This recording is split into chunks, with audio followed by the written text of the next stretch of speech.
কেমন আছো? আশা করি তোমরা সবাই ভালো আছো। চলে এসেছি আবার ডেলিকার ব্লগ নিয়ে, রোজকার মতন তোমাদের সামনে হাজির হয়ে গেছি। দেখো, সকালবেলা ঘুম থেকে উঠে পড়েছি আর ছেলেকে রেডি করে, ওর তো মর্নিং স্কুল, তোমরা তো জানোই সকাল 7:30 থেকে স্কুল, তো ওকে স্কুলে দিয়ে পাশেই একটা শিব মন্দির থাকে, তো এই শিব মন্দিরটাতে আমরা চলে এসেছি। তারপর শিব মন্দির থেকে বেরিয়ে পড়েছিলাম একটু টুকটুক করে হাঁটবো বলে, একটু মর্নিং ওয়াকের মতন। এই রামকৃষ্ণ মিশন দেখো আমাদের এখানকার সব বন্ধুরা মিলে আমরা চলে যাচ্ছিলাম কিন্তু হাঁটতে হাঁটতে হাঁটতে হঠাৎ দেখলাম বড্ড খিদে পাচ্ছে। চলে গেলাম একটা কচুরির দোকানে। কচুরি তো পেলাম না বন্ধুরা, সেখানে খেলাম হচ্ছে চা আর পরোটা, আর সবাই মিলে বসে বেশ খানিকক্ষণ ওই দোকানেই গল্প টল্প করলাম, করে বেরিয়ে পড়লাম।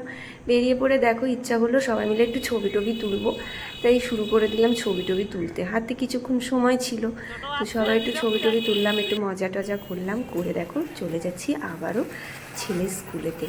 ছেলেকে আনতে যাচ্ছি, সবাই আমরা হাঁটতে হাঁটতেই যাই, কাছাকাছির মধ্যেই থাকি বলেই হাঁটাহাঁটিটা একটু করে নিই। হাঁটাহাঁটি তো জানি সকালবেলা শরীরের পক্ষে ভালো।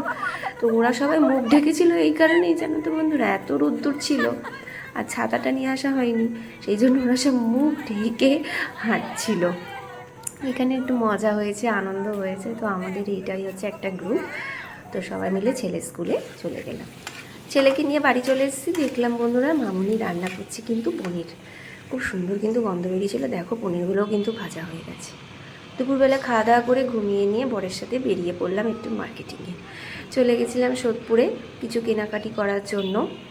দেখো মার্কেটের ভেতরটা কতটা সুন্দর সুন্দর সমস্ত জামা কাপড় ঝুলছিল, মনে হচ্ছিল এটা নিই ওটা নিই।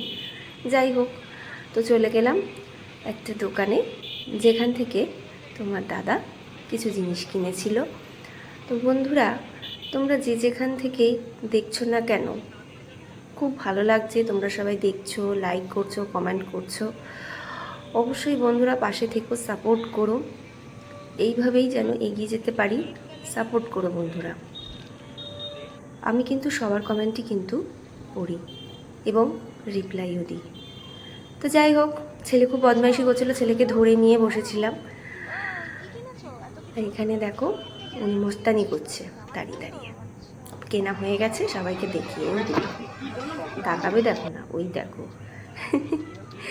যাই হোক, তোমাদের দাদা কিছু গেঞ্জি পছন্দ করছিল, আমিও ছিলাম ওখানে। এইরকম কলারের গেঞ্জিও খুঁজছিল কিন্তু পেলো না। যাই হোক, অনেক চেষ্টা করলো দোকানদার খুঁজে বার করার।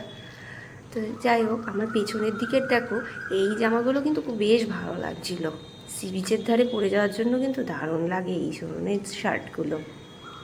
কেনা আমাদের হয়ে গেছে বন্ধুরা, এবার ফিরছি। এই যে আমার ছেলে দেখো, তো ফিরছি, ফিরতে ফিরতে ইচ্ছা হলো একটু মিষ্টির দোকানে যাব, তো সেইখান থেকে আমরা চলে বন্ধুরা আমরা বেরিয়ে পড়েছিলাম মিষ্টির দোকানে যাব বলে। তো আমাদের এখানে সোদপুরে একটা নতুন মিষ্টির দোকান খুলেছে, তোমরা নিশ্চয়ই সবাই জানো, বলরাম মল্লিকের মিষ্টির দোকান। তো আমরা সেখানেই চলে গেলাম। দেখো ভেতরে কত ধরনের মিষ্টি, কি নেব বুঝেই উঠতে পারছিলাম না। যাই হোক, আমাদের পছন্দ হলো ক্ষীর দই, তো ক্ষীর দই টই নিয়ে আমরা বাড়ি ফিরে এলাম। বন্ধুরা তোমরা সবাই বলবে আজকের ভিডিও কেমন লেগেছে। আজকের জন্য এটুকুই, টাটা।